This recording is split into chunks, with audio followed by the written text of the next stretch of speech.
Craig from G2 here. I've got with me today, I've got Mark, George, Nathan and Tristan from the COSEC team. Hello, everyone.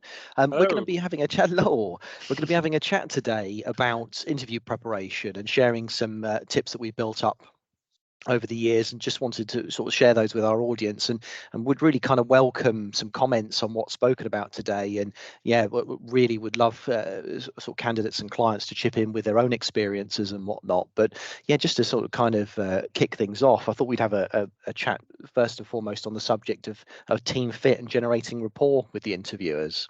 Yeah, I think that's actually one of the most overlooked parts of the interview process that we tend to see, because so many times people are caught up with the technical side, and doing all that research, which of course is important, but they end up missing out on the basics of show that excitement, show that enthusiasm, and really kind of make them feel heard and listened to.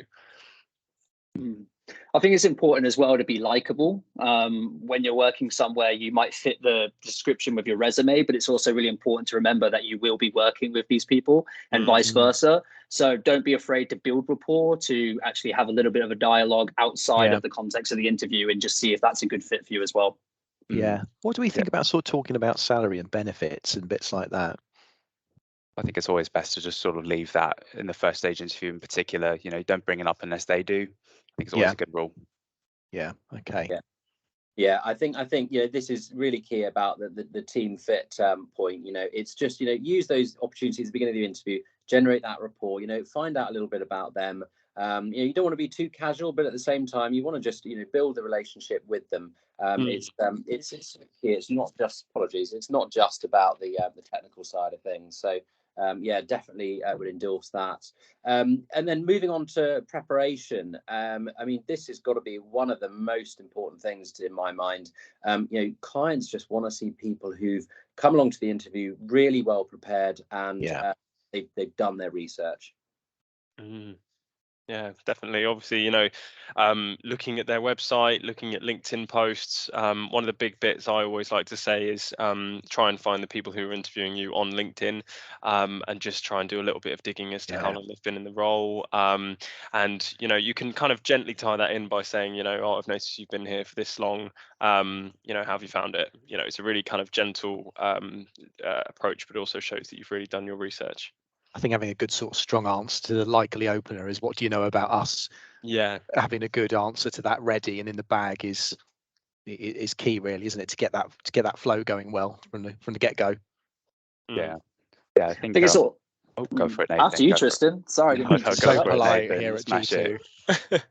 Do you want me to go? Or do you want to go for it, Nathan. Smash it.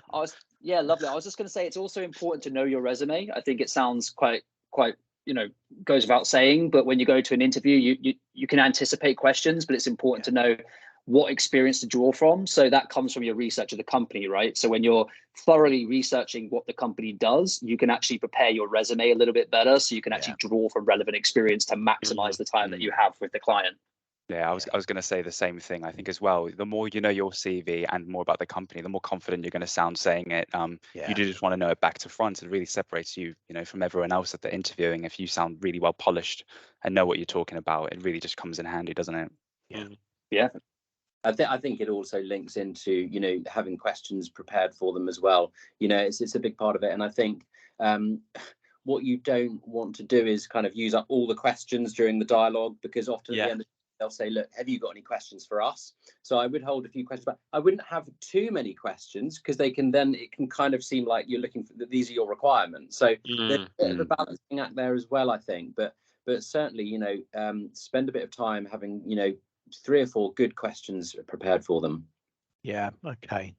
We've all got some really good anecdotes from candidates and clients on the tech side of things as well, haven't we? What can we kind of share with our audience here on that side of things?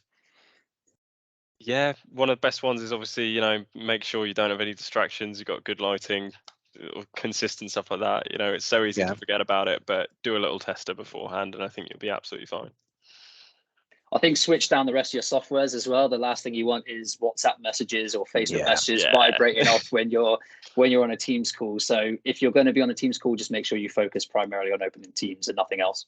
Yeah, I think it's just a standard part of your prep, really, isn't it? Just make sure that you're prepared for every outcome in that interview going in. Yeah, and I think it's still important to ensure that your phone doesn't fall off the stand also. You think can get a stand, Mark, are you? Yeah.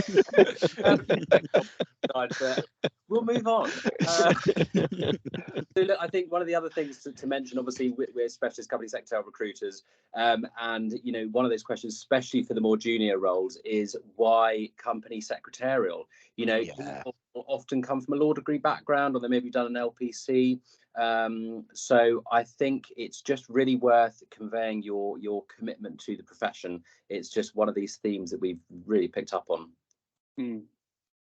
Yeah, it's quite a simple question, but it really gets you thinking about it. It's what is it about company secretarial that you love doing or that you're really passionate about? And having a strong answer to that is going to be really powerful in the interview process. Yeah, absolutely. Well, look, it's just I hope this has been of some use. So thanks guys, Greg, Tristan, Nathan, and George. That's been really useful. Thanks, Mark. Look, I think from a hiring perspective, this is possibly the subject of another session, but providing constructive and specific feedback is really key, and also moving through the process nice and promptly. So we'd love to hear your thoughts as well from a job seeking point of view. So how did you prepare? What tips could you pass on? If you've got any entertaining stories as well, do pop them in the chat. And from a hiring perspective, what do you look for, and what questions would you ask? Yeah. So great. Well, thanks for watching, everyone, and we'll see you soon. Cheers, guys. Bye. Thank you. Bye.